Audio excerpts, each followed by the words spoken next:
Hi everyone, this is the board briefing and we're here at Myland with Xian and we're going to have a bit of a climb and a bit of a chat.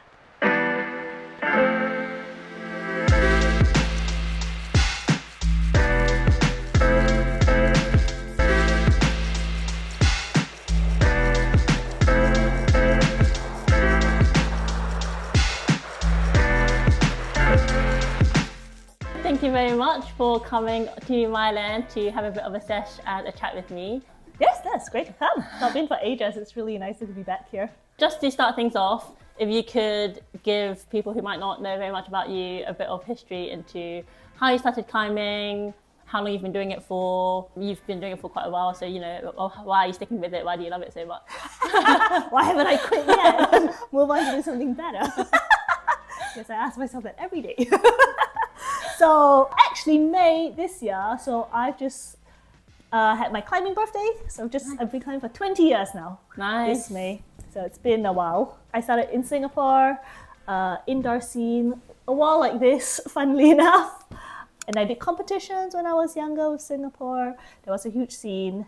And then when I came to university in the UK, I did more outdoor climbing. And then I did the World Cup for a year, which was nice. And then after that, I mostly focused on outdoor bouldering. And then I became a coach. I know that when you first started climbing, you just had this board and you didn't really have any grades or any set climbs. Yeah. And you just had to go and hope that someone that was there would help you out. Yeah. Tell me what that was like, because that's quite different to a lot of the climbing that we have, especially in the London scene. So what was that like and how do you think that shaped your climbing? Yes, how was it? I thought it was great. It was brilliant. I mean, you basically turn up and there are no set climbs, so you have to talk to somebody, which I think is great. Because you can make friends so easily. You just go in, you go, hey, can you set me a route? That's usually what we did. You ask the more experienced climbers, and then they would set you a route, and then you spend like the whole session working one climb. But I loved it. And I think, it was gross, it was dirty, it was smelly, it was difficult, and I just loved it. And I think those of us who started climbing in that period, there was something about climbing without the frills that I think we love, and a lot of us keep climbing. And I guess for me, I don't even know what I loved about it. I just had this feeling like I loved it. And it was really fun to do something really difficult.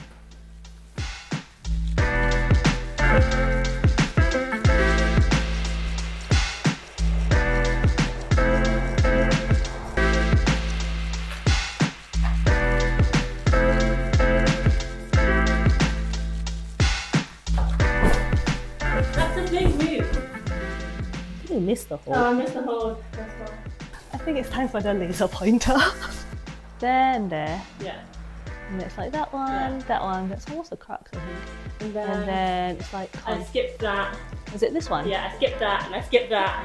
Yeah. The wooden one. And that one. And then I just went straight for so the that, other. yeah. And then it's like yellow. And then That is not like the easiest climb. And there are no feet. Yeah. It's just like a half developed idea.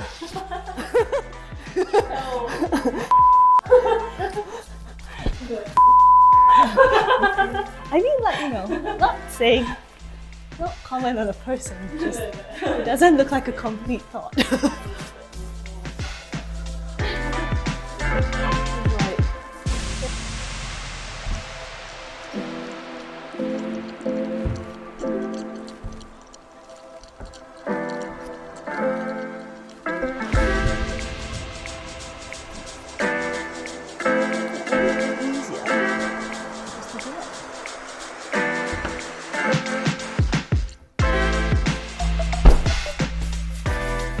You said that you started off as a top climber and then you went outdoors and you were focusing more on outdoors and then you became a coach and recently you've also become a writer with your new book, Smooth. How have you balanced those different identities and how has your climbing changed through those different periods of your life? Oh, that's a good question. Oof. To be fair, I think the true thread in all of it is just total obsession. and it's moved. So when I first started, I was completely obsessed with competitions. I was just saying to my husband this morning, I was like, it's crazy because I was this kid, I was climbing, I wasn't very good, but I was so ambitious. I was like, I'm going to go to the World Cup one day. I'm like, and looking back at the videos, I was like, I'm not a very good climber. Like, that's a fairly audacious thing to think. But I mean, and then it's but total obsession. So it became like my sole focus. And then when I decided to stop doing competitions, it was again total obsession. I just was convinced like I could be good at it. So I just went out all the time and would do so many weekend trips to the peak, to Thorn. We went to Rocklands a lot. So total obsession. And then when I became a coach, total obsession. Again, I was like, oh my God, I'm not good at coaching. I need a system. And in my head, I was like, I'm going to be the best coach in the world. And it's not even something you can measure. But that was my vision. So I was like, okay, there's no system in technique. I have to develop a system. How else can I coach? There's no quality control. So I obsessed over it for years until I came up with the system, which then became the basis of the book. And then when I decided time to write the book, total obsession. Like everything was all about the book. So I don't know if that was balance, but I think that was always focus. And I think one thing I did do well was allow my focus to change. And I think that was hard sometimes because you have a strong identity of who you are because it's been your obsession for say like 5 years. And then when it's time to stop, you're like, well, who am I? Has everything I've done, is it all wasted now? And I guess I trusted my intuition. I just thought, it's time to move.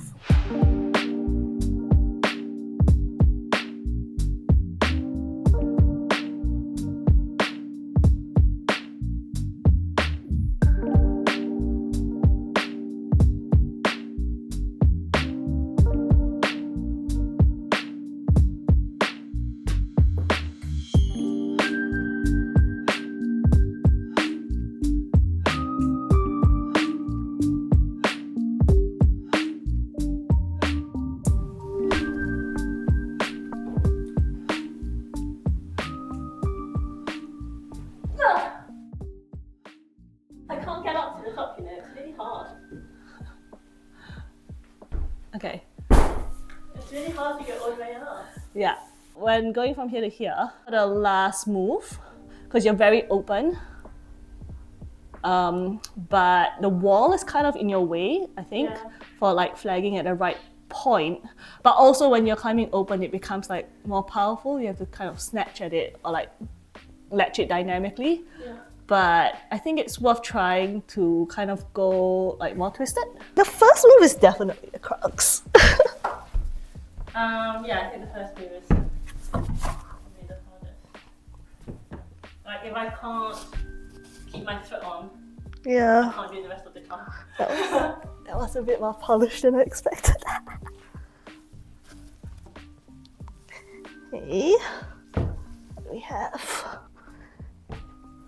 this, and there's like press, it's like up, and twist at the end. I think that's quite good.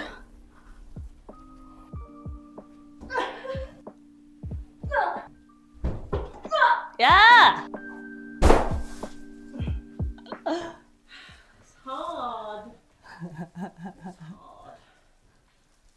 And the green is like right there, like right in my way. It's really hard to not grab it. Well, like, that suggests to me that your line is wrong. Because you're coming up through the green. It's me! You mentioned that you realised that there's no like system in place, and you figured that all out, and that forms the basis of your book.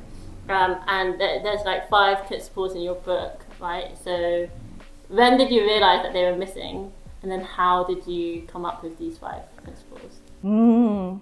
Another good question. So initially for the coaching, the system was just trying to categorize all the different techniques and think of how to work on them individually rather than in a very vague way, like use your hips or be balanced. So that's how it started. The 5 principles actually came in draft 2 of writing. I think it was going through the book, having seen all of it, and then having had space from it, I could come back and I suddenly saw the patterns that ran through all of it. So that was a real triumph, I think, of draft 2 because I didn't see that coming. I didn't necessarily have it in my head distilled into this 5, but I would say it accurately reflects how I've been thinking about it.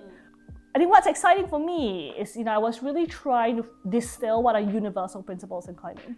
What is something that applies to everything in climbing? Because I got really frustrated at advice that only applies to very specific contexts. Yeah. So I thought, what is universal? And those are the big 5 principles. So, we look through the 5 principles. So the first one is there are 2 repeating phases in climbing: stable and move. So that's almost more understanding the structure of climbing. Then the second one is always pay attention to weight distribution. It's basically to understand position, understand what position you're actually in, because the unique thing about climbing is that we're always in a slightly different position, even if it's the same technique. So you need to be able to identify it and replicate it or avoid it. The third principle is that movement flows from the bottom up. So that's starting from the feet, moving up through the legs and hips, and then coming up to the upper body last. So that's about synergy. It's about every movement in your body making the next movement in your body easier. And then the fourth principle is always move in the correct 3D direction. It's about aim or line that we talk about today a lot. And the last one is not too much, not too little, just the right amount. So that's got to do with like force quality. For example, like how much force are you putting in? What is the quality of the force? Is it explosive? Is it slow? Is it steady? But it's also about aim in terms of body position. I think they apply to all of climbing. And that's the logic behind the technique. And even when innovation comes, they fit in still.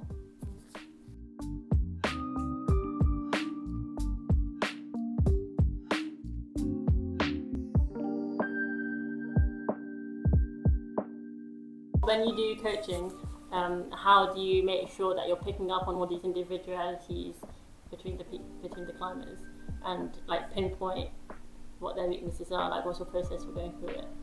Ooh. I watch a lot. It's heavy on observation. Like, like the first session, I mostly watch. And I'm looking for true threads for each individual, patterns that each individual makes, preferences, avoidances. So that helps me understand the person. But in terms of like specific data, there are some things that will, I think, always be true, and then some things that you need to individualize. So for example, if you want to move, like go reasonably far, it's easier if there's bend in the body. What's different is that if you put 2 people, different heights, in the same handholds and footholds, they're going to be at a different level of bend. Okay, this is like really... There you go, this is a really span one. So I will be looking not at like the specific sequence when I'm watching someone climb, but how much bend is in their body, where the tension is in their body, things like that. And then based on that, then adjust the climb to it.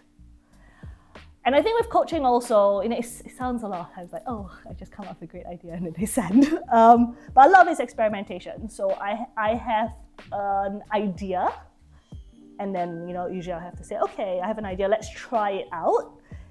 And then that helps me to kind of think about where to go from there. Because sometimes I'll think of something, I think it's a great idea, and it like totally doesn't work. Okay. But sometimes it does work, and then it's great. And then sometimes it sort of works, but that attempt gave you a clue into the other issue. Okay, hold on. I want to try to make sure I stick the first foothold first. I think I did the first move quite badly.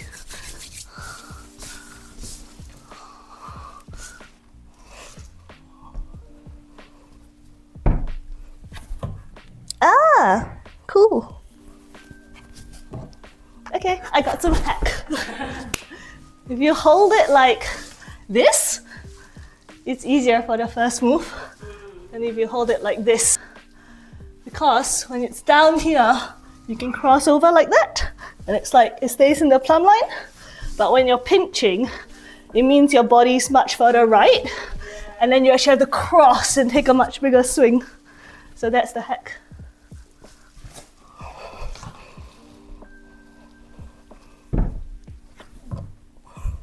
Yeah, it's like so much easier. What do you think about the way that climbing changed and, you know, the bigger holds and the more parkour-esque climbing that has become more popular recently? Do you enjoy it? Do you still prefer the board? For me, what's exciting is the innovation in movement. So the more parkour style of climbing, I always think of it as an innovation. It's something exciting that we've discovered we can do to solve certain problems in climbing. So in that sense, I think that's great because we're expanding the world of movement. In the past, where there were fewer climbing styles, it wasn't so difficult to say this is the best style. But now, because climbing has changed and moved on and expanded so much, I don't think we can really sort of be happy and say that one style is the best, because we will live in a world of difference and diversity and like abundance. And so what I would love to see more in the conversation is excitement about all the things that climbing could be, and rather than debate about what's the best way of climbing. What is your climbing hot take? I definitely have some. It's not the worst one. The worst one. I don't think we should have jug ladders. And by jug ladders, I mean essentially handlebars. Yeah. And everything is literally in a line. Yeah. It's not that I don't think that, we should make it accessible so people can try it. I think that it doesn't showcase climbing at all. I think we can have jugs with footholds in a more considered way. So you have to think about your weight distribution, think about how you're shifting your body. And for me, I think one of the things that's really beautiful in climbing, and that's why I think indoor climbing is really successful, even though there isn't the nature element, it's connecting with your body. Learning to pay attention to your weight, to tension, to how your body is moving. I don't know if a jug ladder would even ask the question for that. Okay, so I'm gonna just ask you some quick fire questions. Go on. What's your favourite crag? Say use. What's your favourite UK crag? This is the real hot take. So everyone hates me. Stanage. Probably Stanage. What's your favourite climb that you've done? Teamwork. Crag snack of choice? Nuts and dried fruits. Bouldering, sport or track? Sport. Slab, vert, overhang or cave? I like them all. No favorites. Oh, okay. The most useless common exercise that climbers do? Oh, there will be something. It's very popular to do exercises in the shoulder with the bands and very shoulder focused in warm-up. I find it's more useful to think of mobilizing the thoracic spine and the scapulars, getting the scapulars moving smoothly, rather than work that's directly in the shoulder. I have one more question for you. Go on. How many pull-ups can you do?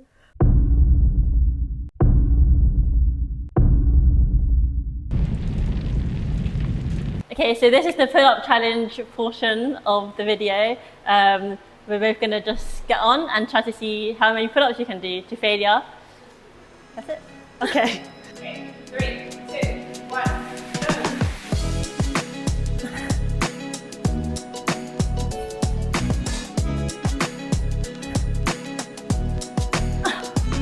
Can't do many more.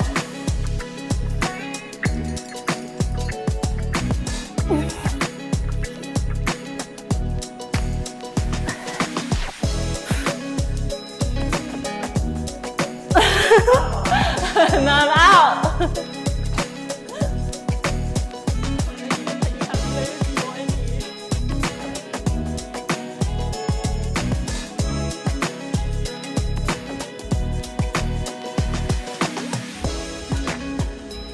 Come on, come on, come on, come on, come on, come on, come on, come on.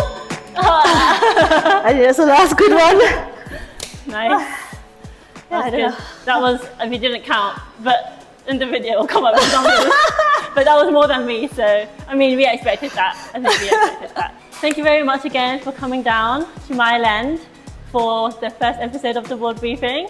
Everybody should check out your book. You can get it on Amazon. You can get it on Cardi. There's a few UK retailers and then Amazon for most other countries. Thank you very much. Yeah. For coming Thanks down. for having me.